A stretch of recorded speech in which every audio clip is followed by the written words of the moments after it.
ഈ നമുക്കത് വേറൊരു നിലയിൽ പറയാം. അതായത് ഈ പാപം എന്ന് പറയുന്നത് ശരിക്കും ട്രസ്പാസിങ് ലോയാണ്, അല്ലെങ്കിൽ റൂള് വയലേറ്റ് ചെയ്യുന്നതാണ്.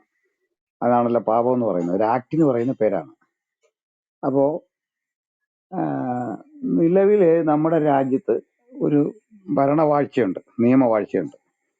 ഇപ്പൊ അതിന്റെ IPC പേരൊക്കെ മാറ്റി, IPC CRPC എല്ലാം പേര് മാറ്റിയെങ്കിലും നിയമം അതേപടി നമ്മുടെ രാജ്യത്തുണ്ട്.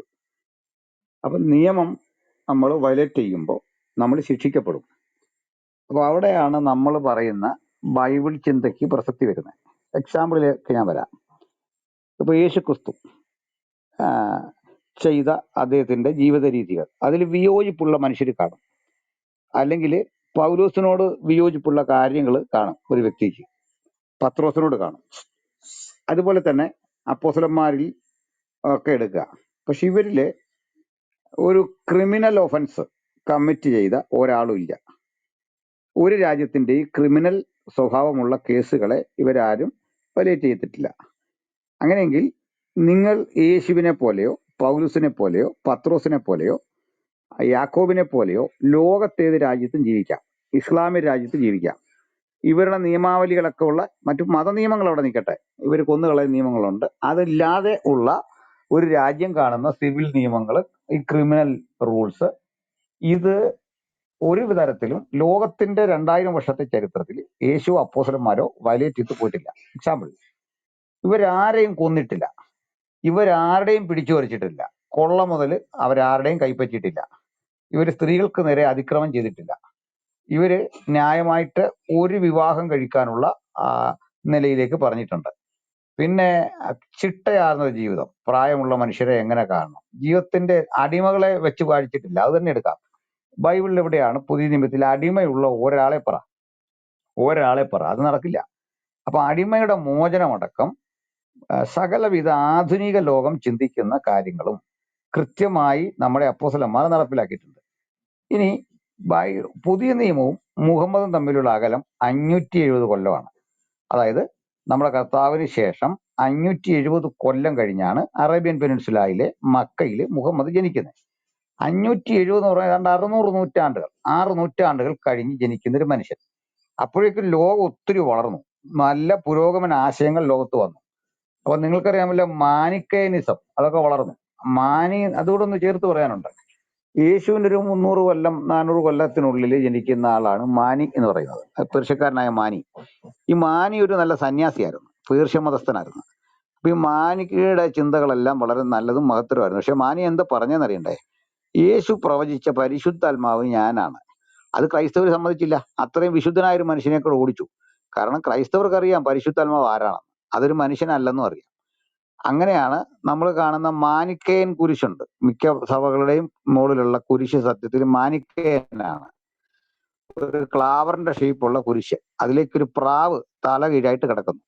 അതായത് ക്രൂശിലേക്ക് വെളിപ്പെടുന്ന പരിശുദ്ധാത്മാവ് എന്ന ആശയത്തിലാണ് മാനി തന്നെ പരിശുദ്ധാത്മാവ് ചിത്രീകരിച്ചത്. അവിടുന്ന് 570 കൊല്ലം കഴിഞ്ഞ് ജനിക്കുന്ന മുഹമ്മദും പറഞ്ഞത് ഞാൻ പരിശുദ്ധാത്മാവാണ്. അപ്പൊ ഓർക്കണം, വിശുദ്ധ ജീവിതം നയിച്ച, നമ്മുടെ സങ്കല്പങ്ങൾക്കൊക്കെ അപ്പുറത്തൊരു മാന്യനായി ജീവിച്ച മാനി എന്ന മനുഷ്യന്റെ ചിന്തയെ ക്രൈസ്തവർ അംഗീകരിച്ചില്ല. അപ്പോൾ പിന്നെ എങ്ങനെയാണ് മുഹമ്മദിനെ അംഗീകരിക്കുക? മുഹമ്മദ് എങ്ങനെയാണ് ഈ യേശു പ്രവചിച്ച പരിശുദ്ധാത്മാവാകാൻ കഴിയുക? ആരാണ് പരിശുദ്ധാത്മാവ്? അപ്പൊ പരിശുദ്ധാത്മാവ് പാപത്തെക്കുറിച്ചും നീതിയെക്കുറിച്ചും ബോധ്യം വരുത്തും. അപ്പം ഇതാണല്ലോ എന്നോട് ചോദിച്ച ചോദ്യം, പാപം എന്ത്, നീതി എന്ത്, ഈ രണ്ട് കാര്യങ്ങളെക്കുറിച്ച് ബോധം വരുത്തും. ആർക്ക് ബോധം വരുത്തും? പാപം ചെയ്തവനെ പശ്ചാത്താപ വിവശനാക്കിയിട്ട് അവൻ എന്ത് ചെയ്യണം എന്ന് പഠിപ്പിക്കും. ഈ പഠിപ്പിക്കൽ നമ്മുടെ അന്തരാത്മാവിലാണ് തരുന്നത്, നമ്മുടെ മനസാക്ഷിയിലാണ് അത് എഴുതിയിടുന്നത്. അപ്പൊ ഇത് വെച്ച് നോക്കുമ്പോൾ നിങ്ങൾ എഴുതിയ ഈ ടൈറ്റിൽ വളരെ ശരിയാണ്.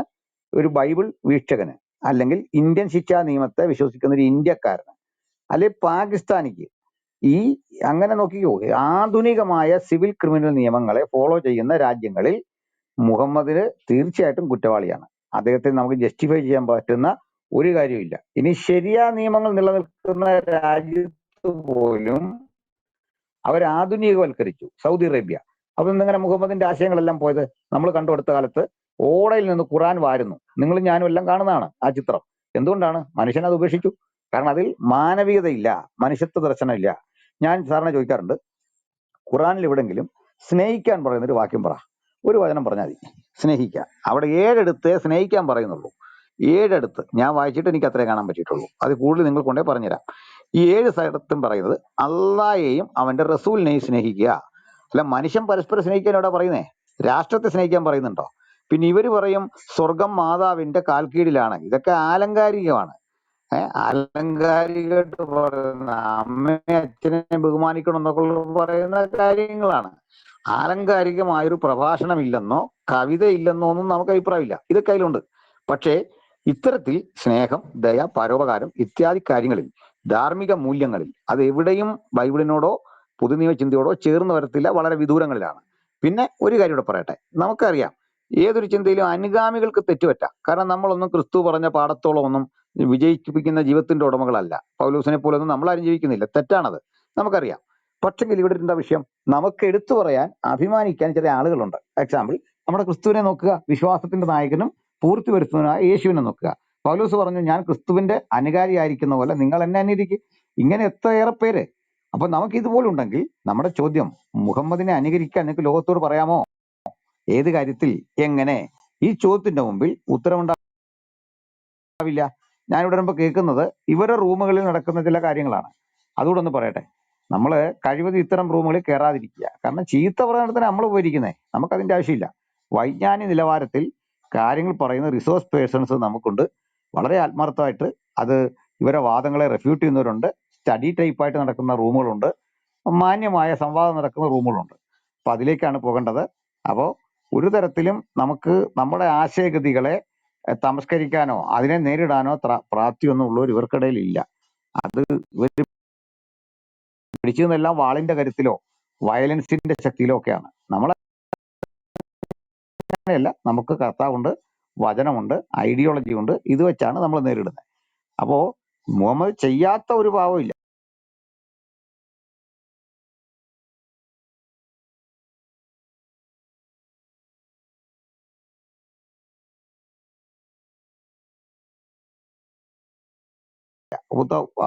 അദ്ദേഹം അഡൾട്ടറി കമ്മിറ്റ് ചെയ്തിട്ടില്ലേ?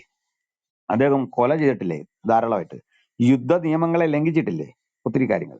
ഞാൻ ഒരു വീഡിയോ ഉണ്ട്, മൂർദ്ധതായ മുഹമ്മദ് എന്ന് പറയുന്നത്. മൂർദ്ധത എന്ന് പറഞ്ഞാല് കൽപ്പന ലംഘിക്കുക. അതായത് മുസ്ലിം തെറ്റിയതിനാണ് മുർത്തതാവുക, അല്ലെ വിശ്വാസത്യാഗി, വിശ്വാസം അങ്ങ് ത്യജിക്കൽ. ഇതാണ് മുർദ്ധത എന്ന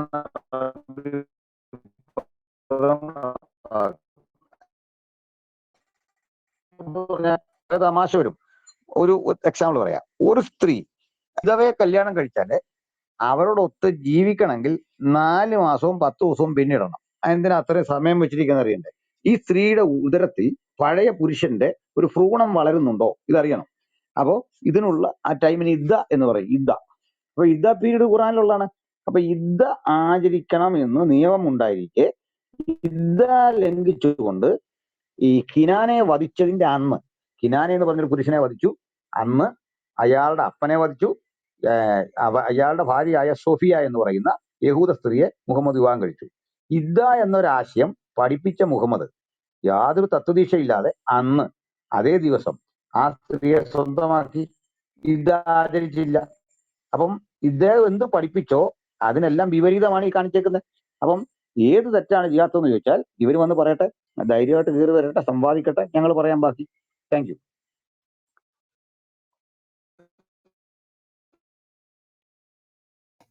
താങ്ക് യു പാസ്റ്ററെ, താങ്ക് യു.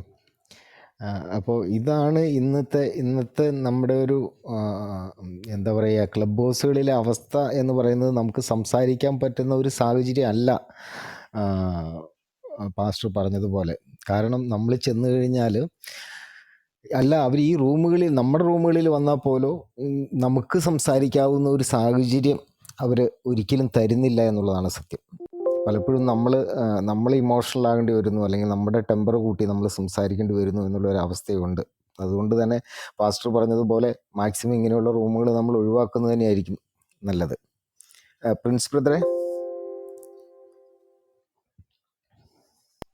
പ്രിൻസ് ബ്രദറിന് കേൾക്കാമോ? ഞാൻ ചോദിക്കാം. ഞാൻ ഇതിപ്പം പാസ്റ്റർ അനിൽക്കൊടുത്തോട്ടും പറഞ്ഞതിനോട് അനുബന്ധിച്ചാണ്. ഞാൻ ഈ സെയിം ക്വസ്റ്റ്യൻ ഞാൻ ഓൺലൈനിൽ ഒരു മുസ്ലിമിനോട് ചോദിച്ചായിരുന്നു. അപ്പൊ പുള്ളി പറയുന്നത് സഫിയയ്ക്ക് യുദ്ധം ആചരിക്കേണ്ട കാര്യമില്ല.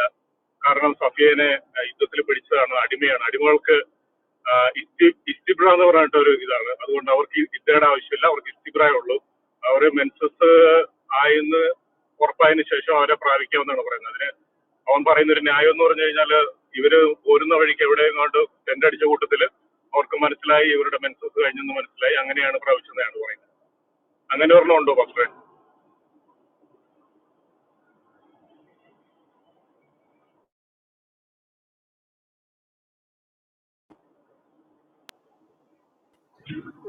കൊടിത്തോറും പാസ്റ്റർ കേട്ടായിരുന്നോ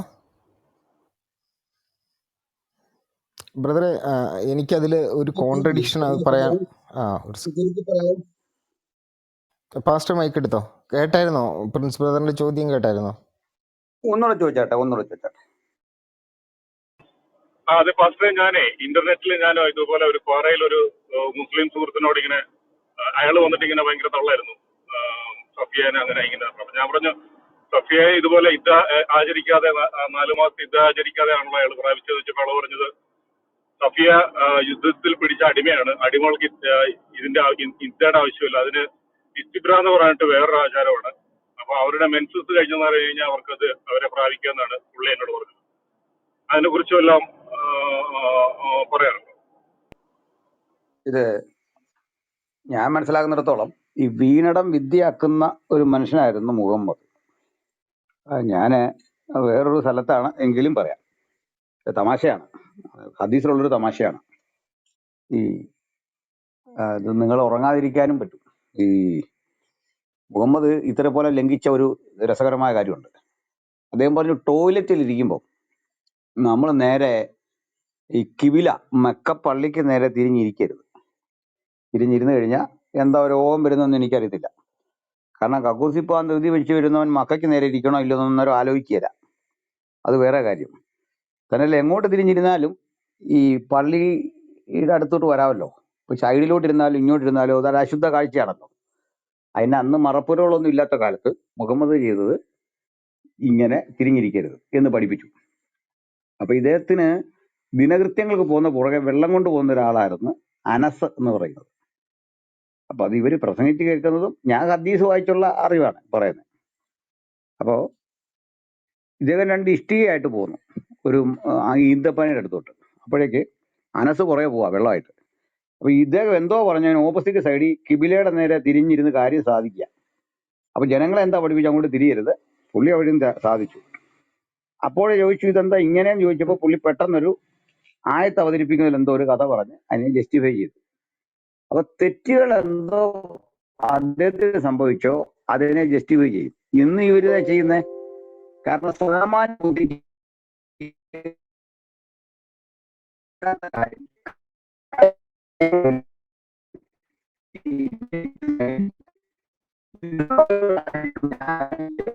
അടിമപ്പെടണ എങ്ങനെ അടിമപ്പെടണ ഏത് അളവിലാണ് ഈ പറയുന്ന നമ്മുടെ സൊഫിയ അടിമപ്പെടാകുന്നത്?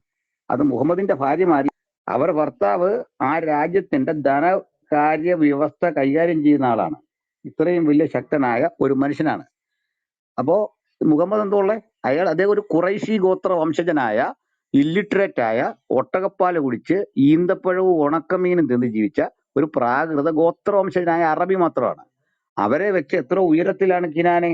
അദ്ദേഹം യഹൂദനാണ്. അപ്പൊ കിനാനയുടെ ഭാര്യ എങ്ങനെയാണ് അടിമയാകുന്നത്? ഇനി രണ്ടാമത് ഇവര് തന്നെ പറയല്ലോ, പ്രവാചകൻ ഇവരെ മോചിപ്പിച്ചു. മോചിപ്പിച്ചു എന്ന് പറഞ്ഞാല് അടിമയായി പിടിച്ചു കഴിഞ്ഞാൽ, യുദ്ധത്തിൽ തടവുകാരായി പിടിക്കപ്പെട്ട് കഴിഞ്ഞാൽ അവര് മോചന ദ്രവ്യം കൊടുക്കണം. അത് വേണ്ട എന്ന് പറഞ്ഞു മോചിപ്പിച്ചു. മോചിപ്പിച്ചെങ്കിൽ പിന്നെ എങ്ങനെ അടിമയാകുന്നേ? മോചിപ്പിച്ചപ്പോ അവര് പോകുന്നില്ല, അവരെങ്ങോട്ട് പോകാൻ? അത് തന്നെ വലിയ തമാശയാണ്. ഇതൊക്കെ കേൾക്കാൻ രസമുണ്ട് ഇവരെ പ്രസംഗം. ശാന്തമായി കഴിഞ്ഞ ഒരു രാജ്യം ആക്രമിച്ചിട്ട് അവിടുത്തെ സാധനങ്ങളെല്ലാം കൊള്ളയടിച്ചിട്ട് അവിടുത്തെ ഗോത്രത്തലവന്റെ ഭാര്യയെ സ്വന്തമാക്കുന്നു. എന്നിട്ട് പറയാണ്, നീ മോചനദ്രവ്യം തരണ്ട, പൊക്കൂ. അതെങ്ങനെ നോക്കുന്നേ? എന്റെ വീട്ടിൽ വന്ന് എന്നെ കൊന്നു, എന്റെ അപ്പനെ കൊന്നു, സഹോദരനെ കൊന്നിട്ട് എന്റെ വീട്ടിലെ ഭാര്യയും മക്കളെയും കൂടെ കൊന്നിട്ട് പറയാ ഞാൻ നിന്നെ മോചിപ്പിച്ചിരിക്കുന്നു. അങ്ങനെ ശരിയാന്നേ? അതെങ്ങനെ മോചനമാവും? അപ്പൊ എന്താ അവിടെ പഠിക്കണ്ടേ? ഇത് തന്ത്രമല്ലേ? എന്നിട്ട് പറയാണ് എല്ലാം പൊക്കോട്ടെ. എങ്ങനെ മുഹമ്മദ് മരിക്കുന്നേ? ഇത്ര വലിയ കാര്യമാണെങ്കിൽ എങ്ങനെ മരിക്കുന്നത്? ഇവരുടെ കൈ കൊണ്ടാ മരിക്കുന്നത്? നമുക്കറിയാമല്ലോ. അതും എടുത്തു, ആ മരണവും കൂടെ എടുത്തു. മരണം എങ്ങനെ സംഭവിക്കുന്നത്? സാധാരണ ഈ ഇസ്ലാമിന്റെ രീതി അനുസരിച്ച് ഒരാൾ മരിച്ചാൽ ശരീരത്തിന്റെ സ്വാഭാവിക ചൂട് മാറുന്നതിനും പടക്കണം. അങ്ങനെയാണല്ലോ. ഇപ്പം തന്നെ നമ്മുടെ നാട്ടില് സുന്നി മുസ്ലിങ്ങളാണെങ്കിൽ അവരിങ്ങനെ അടക്കുന്നേ. ഇപ്പം നമ്മുടെ കോഴിക്കോട് ഭാഗത്തുള്ളൊരു മുസ്ലിം മരിച്ചു, ഇപ്പം മാമുക്കോയ മരിച്ചു കഴിഞ്ഞിടയ്ക്ക്, പലർക്കും കാണാൻ പറ്റിയില്ല. അതെന്താ കാര്യം? അവര് ശരീരത്തിന്റെ സ്വാഭാവിക ചൂട് മാറും മുമ്പ് അടക്കും. അതാണ്, അത് തെറ്റൊന്നുമില്ല. അത് യഹൂദന്മാരുടെ ഒരു ശൈലിയാണ് ഇവർ അനുകരിച്ച്. ബൈബിളില് നമ്മുടെ കല്ലേറ് കൊണ്ട് മരിക്കുന്ന സ്തേഫാനോസ് ഉണ്ട്. സ്തേഫാനോസിന്റെ ബോഡി കിടക്കാൻ വേണ്ടി ഇവര് വരണമെന്നില്ല, ഭാര്യ വരണമെന്നില്ല, അടക്കി അന്നേരം. ഇതിന്റെ ഒരു അനുകരണമാണിത്. പക്ഷെ മുഹമ്മദ് എന്നാ മരിക്കുന്നേ? ഒരു തിങ്കളാഴ്ച മരിക്കുന്നു, ചൊവ്വാഴ്ച അടയ്ക്കോ? ബുധനാഴ്ചയല്ലേ അടക്കുന്നേ? അപ്പൊ തിങ്കൾ, ചൊവ്വ, ബുധൻ 3 ദിവസം വെച്ചിട്ട് ഈ ബോഡി ചീഞ്ഞഴുകാൻ തുടങ്ങി, അന്നേരമാണ് അടക്കുന്നേ. അപ്പൊ ഇസ്ലാമികമായൊരു ആചാരം കിട്ടിയോ? ഒന്നുമില്ല. അപ്പൊ എന്താ അവിടെ കാണണ്ടേ? ഇവരുടെ ന്യായീകരണം മുഴുവൻ എങ്ങനെ നിയമവിരുദ്ധ പ്രവർത്തനങ്ങളെ ജസ്റ്റിഫൈ ചെയ്ത് ഗുണപരമാക്കാം, അതല്ല ഇപ്പോഴും ചെയ്യുന്നേ. ഐഡിയോളജിക്കലി അത് തന്നെയാണ് ഇപ്പോഴും ചെയ്യുന്നത്. അപ്പോ സൊഫിയയെ ഇദ്ദേഹം സ്വന്തമാക്കി ഇദ്ദ ആചരിച്ചില്ല, അത് ഇദ്ദ വേണ്ടെന്ന് ഏത് വചനം വെച്ചാ പറയുന്നത്? അടിമ സ്ത്രീക്ക് ഇദ്ദ ബാധകമല്ലാത്തത് എന്തുകൊണ്ട്? അടിമയാണെങ്കിൽ, അല്ലെങ്കിൽ ഇദ്ദ ബാധകമല്ലാത്തതുകൊണ്ടാ. ഇദ്ദയെ കുറിച്ച് പറയുന്നത് എന്താ? എന്തിനവർ ഇദ്ദ ആചരിക്കണം? അതായത് മുമ്പ് അവരൊരു പുരുഷന്റെ ഭാര്യയായിരുന്നു. ആ പുരുഷന്റെ കുഞ്ഞ് ഇവരെ ഗർഭാശയത്തിൽ വളരുന്നുണ്ടോ എന്ന് അറിയണം. അറിഞ്ഞിട്ടേ വിവാഹം കഴിപ്പിക്കാവോ. ഇതിനുള്ളതാണ് ഇദ്ദ. ഇന്ന് ഇദ്ദ ഉണ്ടല്ലോ, ഇന്ന് ഇദ്ദ ആചരണം ഉണ്ട്.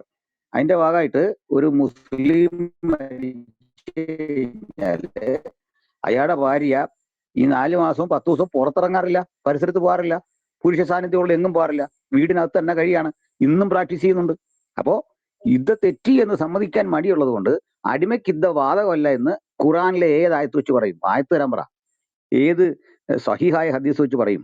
ചെയിൻ ഓഫ് നറേഷൻ കറക്റ്റ് ഉള്ള ഈ ഇത് ഹദീസ് വെച്ചിട്ടാണ് ഈ പറയുന്നത്. ഇതാ ചോദിക്കണ്ടേ? ഹദീസിങ് തരാൻ പറ, ചുമ്മാ ഊഹം പറയാതെ ഹദീസ് തരാൻ പറ, അല്ലെങ്കിൽ ആയത്ത് തരാൻ പറ. ഇതെങ്ങനെ പറ്റുന്നേ? അല്ലെങ്കിൽ ഇത് രണ്ടും വിട്ടേക്കാം, നമുക്ക് അടുത്തത് ഈ തഫ്സീർ തന്നാലും മതി. തഫ്സീർ തന്നോ, ആയത്ത് തന്നിട്ടോ, അതല്ലെങ്കിൽ ഹദീസ് തന്നിട്ടോ കാര്യം പറ.